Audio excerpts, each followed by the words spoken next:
नमस्कार दोस्तों, सत श्री अकाल और अस्सलाम वालेकुम। मेरा नाम है अभिषेक और स्वागत है आपका हाँ जी अभी की लिमिटलेस दुनिया में। तो दोस्तों, आज का जो टॉपिक है वो थोड़ा हटके टॉपिक है, यानी कि हम बात करने वाले हैं how to invest in real estate in Germany. Germany में आप अपना घर कैसे खरीदें, जर्मनी में अपना घर कैसे खरीदा जाए, जर्मनी में अपना पहला घर कैसे खरीदें या फिर पहले घर में इन्वेस्ट कैसे करें। अब ये जो टॉपिक है वो हटके टॉपिक है क्योंकि आपने मेरी वीडियोस देखी है, मैं व्लॉग्स बनाता हूँ। पर अगर आपने मेरी पहली वीडियो इस चैनल पे देखी होगी, जो आप आई कार्ड में देख सकते हैं, उधर मैंने बताया था कि हम फाइनेंसिस के बारे में भी बात करेंगे। हम इस बारे में बात करेंगे कि यस, जर्मनी कैसे आया जाए, जर्मनी में क्या किया जाए, पर हम इस बारे में भी बात करेंगे कि जर्मनी आके आप अपने फाइनेंसिस को कैसे हैंडल करें सफिशेंटली और इकोनॉमिकली और एफिशिएंटली। ठीक है, क्योंकि एफिशिएंसी बहुत ही इंपॉर्टेंट चीज़ है। आप किसी भी काम में लगाएं तो एफिशिएंसी एक फैक्टर है जो बहुत ही मैटर करता है। Same goes for finances. आपको अपने फाइनेंसेस हैंडल करने आने चाहिए।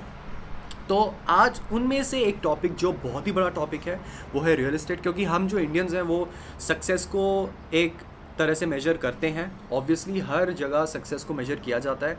हम इंडियंस का एक फैक्टर है कि अपना घर हो तो वो बंदा सक्सेसफुल कराता है। खैर, मेरे लिए वो मैटर नहीं करता, मैं उस तरीके से सक्सेस को मेजर नहीं करता, पर है एक वो चीज़। ठीक है, और मैं आप लोगों के साथ अपना एक्सपीरियंस शेयर करूंगा, और वो एक्सपीरियंस इसलिए मैटर करता है क्योंकि मैंने सिर्फ अपने लिए ही घर नहीं खरीदा। जिस घर में मैं रह रहा हूँ वो मेरा है, अपना है।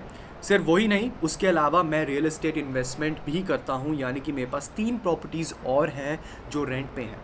तो इसलिए इस वजह से मैं आप लोगों के साथ अपना एक्सपीरियंस शेयर कर सकता हूँ और I am eligible to share my experience with you guys. तो बात करते हैं कि रियल एस्टेट ख़रीदना जर्मनी में कितना आसान है। तो देखिए गाइस, पहली बात तो आसान तो कुछ भी नहीं होता, आपको ढूंढना पड़ता है।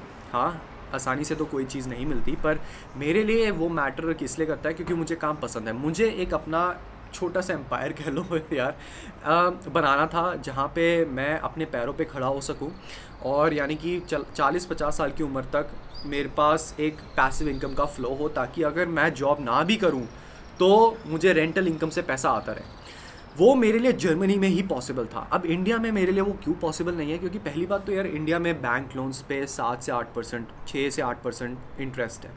दूसरा, आपका वहाँ पे रेंटल इनकम इतना नहीं है। जब तक अगर आप करोड़ों में इन्वेस्ट कर रहे हो तो हाँ, शायद आपको रेंटल इनकम अच्छी आएगी, पर अगर आप करोड़ोंपति नहीं हो और आपके पास करोड़ का लोन लेने की नहीं है इनकम, तो आपका जो रेंटल इनकम है वो 10,000 रुपये मान लो दिल्ली एनसीआर, या फिर दिल्ली में मान लो 20,000 25,000, डिपेंडिंग कैसा एरिया है और कितना स्क्वायर मीटर है, और आपका लोन ही जा रहा होगा उतना महीने का, तो ये है, या फिर उससे ज़्यादा ही जा रहा होगा क्योंकि इंटरेस्ट रेट ही इतना है। तो उस वजह से वो या तो ऐसा होगा कि आपकी पूरी इनकम जा रही है वो बैंक में जा रही है, तो आपका इक्वल हो रहा है, बैलेंस हो रहा है, पर वो भी बहुत ही कम केसेस हैं। और या फिर आप अपनी जेब से ही पैसे दे रहे हो, पर वहाँ पे लोगों का ये माइंडसेट है कि चलो अपनी प्रॉपर्टी बन रही है ना। मेरा वो माइंडसेट नहीं था।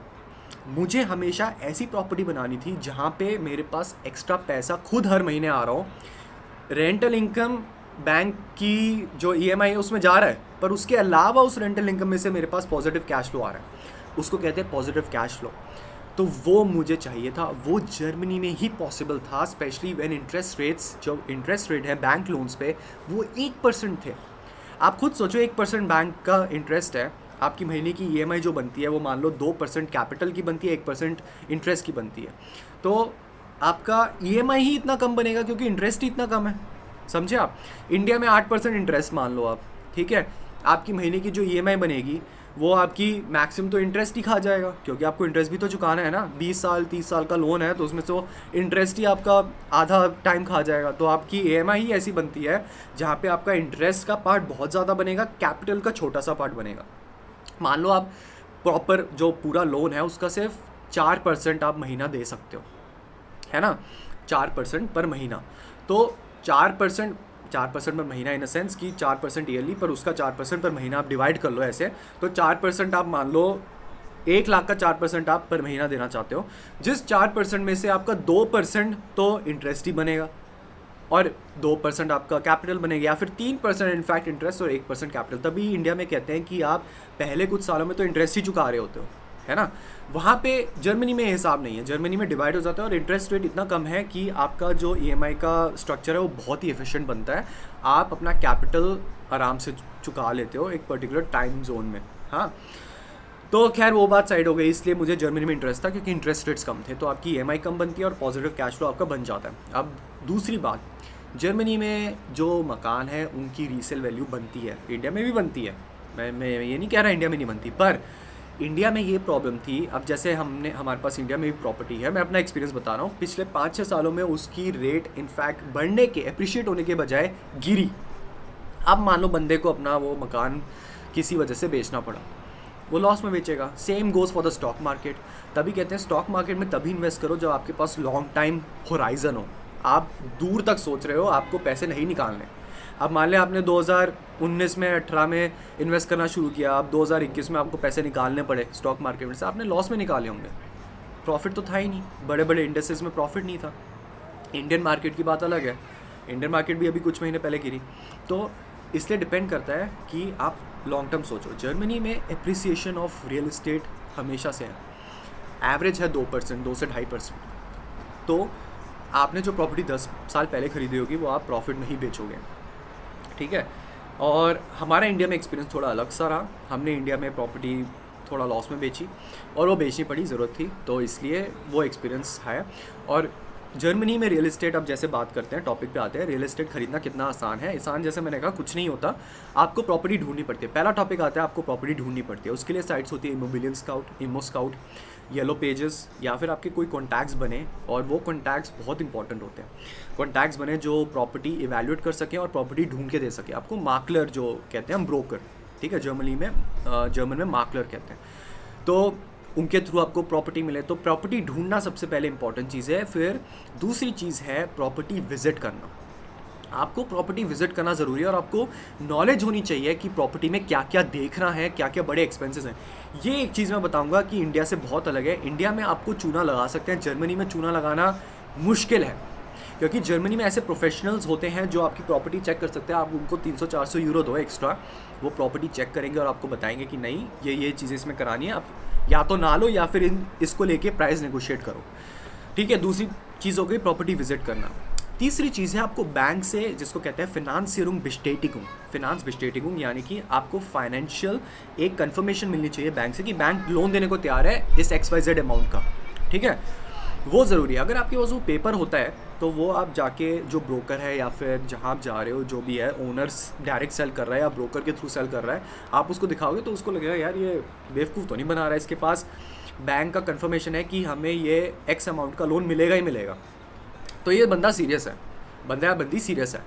तो इस वजह से वो चीज़ होनी चाहिए, फिनांसियरिंग बिस्टेटिंग होना चाहिए, वो ज़रूर रखना आप, वो ज़रूर करवाना अगर आप जर्मनी में प्रॉपर्टी ख़रीदना चाहते हो।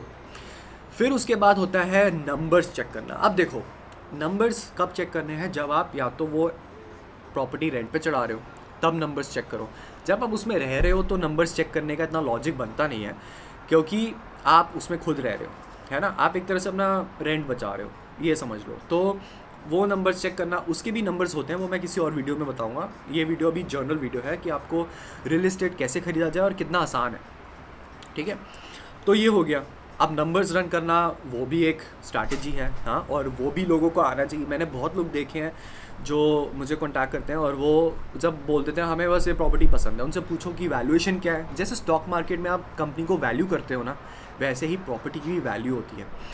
मैं दोनों में इन्वेस्ट करता हूँ, पर रियल इस्टेट में एक बहुत इंपॉर्टेंट चीज़ है और बहुत फ़ायदेमंद चीज़ है कि स्टॉक मार्केट में आप जो नंबर्स देख रहे हो फाइनेंशियल्स में, book value, balance sheet, income statement, cash flow statement, ठीक है, वो आप देख रहे हो, वो कंपनी के हाथ में, वो चेंज हो सकता है और आपको वेरिएबल्स इतने पता नहीं है, आप सिर्फ अंदाज़ा लगा सकते हो, आप प्रिडिक्ट करते हो future. Stock market is all about future, ठीक है। Present value future cash flow के हिसाब से कैसे होगी, ये बेसिक एक चीज़ है वैल्यू इन्वेस्टिंग की। तो आप प्रेजेंट को देख के फ्यूचर आप प्रिडिक्ट करते हो, उस हिसाब से आप कंपनी की वैल्यू लगाते हो, ग्रोथ लगाते हो, है ना। रियल इस्टेट में आपको ये नहीं करना पड़ता, क्योंकि आपके पास सारे जो कॉस्ट हैं वो उसी वक्त प्रेजेंट हैं। इलेक्ट्रिसिटी बिल, हीटिंग बिल, ठीक है, house management cost, maintenance cost, सारा अप्रॉक्सीमेट आपको पता चल जाता है। अब हाँ, अलग से हीटिंग प्रॉब्लम हो गई या कुछ, वो तो यार हो ही सकता है, घर है, वो आपके खुद के घर में हो सकता है ना, या फिर टेनेंट है। हाँ, अगर आप टेनेंट रह रहे हो किसी घर में तो आपको वो हेडेक लेने की ज़रूरत नहीं है, क्योंकि लैंडलॉर्ड वो संभालेगा। पर अगर आप इतना भी रिस्क नहीं ले सकते, अगर आप ये रिस्क फैक्टर को नहीं कैलकुलेट करना चाहते, तो आपके लिए कोई भी इन्वेस्टमेंट खतरनाक है। फिर आप वो फाइनेंशियल फ्रीडम वाली चीज़ छोड़ ही दो यार, क्योंकि रिस्क तो हर बिजनेस में होता है, और ये एक तरह से बिजनेस है, पर इसमें मिनिमलिस्टिक रिस्क है। रियल इस्टेट में बहुत ही मिनिमम रिस्क है, ठीक है। तो वो चीज़ हो गई आपकी। हाँ, आपने ये चीज़ इवैल्यूएट कर ली, नंबर्स इवैल्यूएट कर लिए, और रियल इस्टेट में याद रखिएगा कि आपके पास नंबर्स का पूरा एक गुच्छा होता है जो आपको फ्यूचर प्रिडिक्ट करने में हेल्प करता है। और आपको प्रिडिक्ट करने की भी खैर ज़रूरत नहीं है, क्योंकि आपको पता है कि ये मेरे कॉस्ट फिक्स्ड कॉस्ट है ना। ऊपर नीचे हो सकते हैं, एनर्जी की कॉस्ट बढ़ गई अब क्योंकि जर्मनी ने रशिया से पाइपलाइन बंद कर दी, तो ये तो यार once in a lifetime होता है ना। पर अगर आप ये भी रिस्क फैक्टर जैसे मैंने कहा नहीं इंक्लूड करना चाहते, तो आप इन्वेस्टमेंट से दूरी रहो। आप किसी मैनेजर को अपना पैसा दे दो, उसको एक्स्ट्रा फीस दो, और उसी को बोलो अपना पोर्टफोलियो संभाले। क्योंकि फिर सॉरी टू से बट मैं बिल्कुल सच्चाई बोल रहा हूँ कि फिर कोई भी इन्वेस्टमेंट आपके लिए ख़तरनाक है, कि अगर आपको रात में नींद ही ना आए तो फ़ायदा क्या, है ना।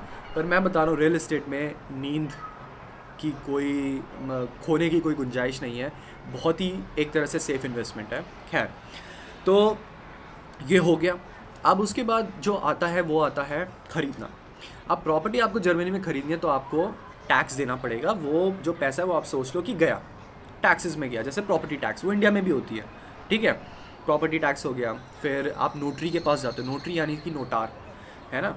नोटरी के पास जाके जो लॉयर होता है, highest level of let's say law पे बैठते हैं वो, तो वो आपके सामने पूरा एग्रीमेंट पढ़ते हैं और साइन करवाते हैं आपसे कि आपने सब पढ़ लिया। और ये यार ये अच्छी चीज़ है जर्मनी में कि यहाँ पे इसलिए फ्रॉड होने के बहुत ही कम चांसेस है, क्योंकि आपके सामने कॉन्ट्रैक्ट पढ़ा जा रहा है, आपके पास ट्रांसलेटर है, वो सारा कुछ पढ़ के देगा आपको।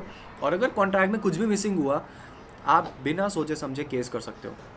मान लो कॉन्ट्रैक्ट में नहीं लिखा कि घर में पाइप की प्रॉब्लम थी, आपको अगले महीने पाइप की प्रॉब्लम हो गई, और ऑफकोर्स आपने ठीक कराया। अब जो ठीक कराने वाला बंदा है वो आपको पूरा पेपर वर्क देगा कि ये प्रॉब्लम पिछले 6 महीने से थी, पर आपको नहीं पता था। आप वो पेपर जाके सीधा नोटरी को, जहाँ आप गए थे, वो दे दो। नोटरी ने सारा काम करना है, उसके पास नोटिस भेजना है कि आपने क्यों नहीं बताया, या तो आपको पैसे मिलेंगे या फिर कोर्ट में जाके केस होगा। आपको कोई घबराने की ज़रूरत नहीं है। ये एक बहुत ही अच्छी चीज़ है जर्मनी में, लॉ प्रोटेक्ट्स यू, ठीक है। Law is for you. थोड़ा मैं इंडिया की बुराई नहीं कर रहा, पर इंडिया में बहुत ही केसेस ऐसे होते हैं, आपको ब्यूरोक्रेसी के बहुत ही धक्के खाने पड़ते हैं। जर्मनी में भी है, जर्मनी में भी ब्यूरोक्रेटिक एनवायरनमेंट थोड़ा अजीब सा ही है एक्सपैट्स के लिए, पर इंडिया से फिर भी बेहतर है यार। वो क्यों, ऑब्वियसली इंडिया की मैं बुराई नहीं कर रहा, पर इंडिया में इसलिए है क्योंकि पॉपुलेशन इतनी ज़्यादा है। अब जर्मनी में वो कंपेरेबल है नहीं, तो इसलिए लोगों के पास टाइम है, वक्त है, और सर्विसेज ऐसी हैं कि वो लोगों का ख्याल रख सकें, है ना। इंडिया में वो थोड़ा मुश्किल हो जाता है जस्ट बिकॉज ऑफ पॉपुलेशन और ऑफकोर्स करप्शन ऑल्सो, है ना। तो ये चीज़ है। तो जब आपके पास ये 10% 12% जो भी प्रॉपर्टी जो कैपिटल अमाउंट है, यानी कि जो प्रॉपर्टी की वैल्यू है और कॉस्ट है, उसका 10% आपने साइड रख लिया, वो सारे नोटरी के टैक्स हो गया, नोटरी हो गया, फिर प्रॉपर्टी टैक्स हो गया, प्रॉपर्टी ट्रांसफ़र टैक्स हो गया, है ना। अगर आपका ब्रोकर आ रहा है बीच में तो उसको भी 2-3% देना पड़ता है, मैक्सिमम 6% तक जाता है depending upon the state, in which state you are buying the property, तो उस पर डिपेंड करता है, ठीक है। तो ये 10-12% आपको साइड रखना पड़ता है। कुछ कुछ केसेस में आपको हो सकता है 10% का भी ये लोन मिल जाए, पर उसमें कंडीशंस होती हैं, आपकी इनकम कैसी है, आपका शूफा स्कोर कैसा है। जर्मनी में शूफा स्कोर, उसमें मैं कभी वीडियो बनाऊंगा, बहुत ही इंपॉर्टेंट चीज़ है, क्रेडिट स्कोर कहते हैं, वो मैं आपको किसी दिन डिटेल में बताऊंगा। तो वो अच्छा होना चाहिए, ठीक है। तो वो आपका हो गया, बस फाइनल आपको नोटरी के पास जाके अपना डॉक्यूमेंट साइन करना है, प्रॉपर्टी आपके नाम पे। अब प्रॉपर्टी का ख्याल रखो। प्रॉपर्टी का ख्याल रखना भी आसान काम है, पर आपके पास एक बहुत ही इंपॉर्टेंट चीज़ होनी चाहिए, वो है कॉन्टैक्ट्स। जैसे प्लम्बर का हो गया, इलेक्ट्रिशियन का हो गया। अब ये देखो, इंडिया में ये चीज़ आसान है, प्लम्बर इलेक्ट्रिशियन मिलना बहुत आसान है, वहाँ पे ये बी लेवल काम है। पर यही डिफरेंस है जर्मनी और इंडिया में कि यहाँ पे वो बी लेवल काम नहीं है, यहाँ पे उनको प्रॉपर टेक्निकल लेबर माना जाता है, स्किल्ड लेबर माना जाता है, तभी उनकी वैल्यू है।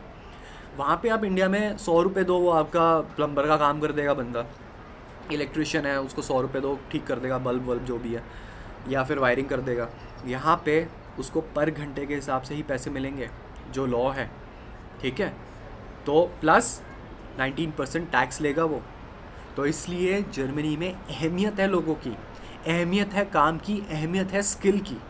तभी आप जर्मनी में आके अपनी स्किल बेस पे आ सकते हो और आके कुछ कमा सकते हो और किसी लेवल पे पहुंच सकते हो। तो दोस्तों बस यही इन्फॉर्मेशन आप लोगों को देनी थी कि आप इस इन्फॉर्मेशन का अच्छे से फ़ायदा उठा सको, अपने लिए फ़ायदा उठा सको, अपने फेवर में फ़ायदा उठा सको और उस लेवल तक पहुंच सको जहां आज मैं पहुंच रहा हूं। That is level of financial freedom, जहां पे जाके मुझे काम करने की कोई ज़रूरत नहीं है। मेरी मंथली इनकम इतनी होगी कि मैं सर्वाइव कर सकूं। वो डिपेंड भी करता है आपकी मंथली इनकम और आप के मंथली एक्सपेंसेस कितने हैं, आप कैसे किस स्टाइल का लाइफ जीना चाहते हो। पर ट्रस्ट मी, मेरी कोई एवरेज लाइफ नहीं होगी, मैं थोड़ा अबव एवरेज जीना चाहता हूँ, तो वो लेवल भी ठीक ठाक लेवल है। That is not the most luxurious level to live, पर मैं आराम से बिता सकता हूँ। वेकेशन आप देख ही रहे हो, अभी भी इस टाइम पे मैं वेकेशन पे हूँ और अलग देश में हूँ। और इस साल हम कम से कम 5 to 6 कंट्रीज़ घूम चुके हैं ऑलरेडी, हाँ, इन यूरोप। तो बस यही चाहिए। और यार मेरे हिसाब से तो ये ठीक है, बाकी आप लोगों का पता नहीं, पर मेरे हिसाब से ठीक है और यही मैं आगे करना चाहता हूँ when I reach to a level of financial freedom. पर एनीवेज, ये मैं बताना चाहता था, आप भी लेवल तक पहुँच सकते हो। बस 2 चीज़ों की बहुत इंपॉर्टेंस होती है और 2 चीज़ों की ज़रूरत होती है। That is correct mindset and correct knowledge होना बहुत ज़रूरी है और माइंडसेट होना बहुत इंपॉर्टेंट है। जैसे मैं बताया, रिस्क लेना सीखो। आप यंग हो, अगर बैचलर हो तो रिस्क लो यार, क्योंकि बाद में जब फैमिली बन जाती है तो रिस्क लेना थोड़ा मुश्किल होता है, क्योंकि आपकी रिस्पॉन्सिबिलिटीज़ बढ़ जाती हैं। पर फिर भी अगर फैमिली भी हो, आप फैमिली मेम्बर हो, यानी कि in a sense you have to take care of your family, तब भी आप छोटे मोटे रिस्क तो ले ही सकते हो। Calculated risk, okay, not a blind risk, calculated risk. Anyways, तो बस दोस्तों यही बताना था। अगली वीडियो में मिलते हैं। वीडियो को लाइक और चैनल को सब्सक्राइब ज़रूर करना यार। अगर आपको ऐसी वीडियोस पसंद है तो कमेंट सेक्शन में ज़रूर बताना कि आपको और भी ऐसी वीडियोस चाहिए। बहुत अप्रिशिएट करूँगा। वीडियो और चैनल को ग्रोथ देनी है हमने, तभी मुझे मोटिवेशन मिलेगी, मुझे पता तो चले कि यार आप लोग देख रहे हो वीडियोज़। तो बस मिलते हैं अगली वीडियो में यार। तब तक के लिए खुश रहिए, आबाद रहिए, सेहतमंद रहिए, दिमाग को ठंडा रखिए और आगे बढ़िए।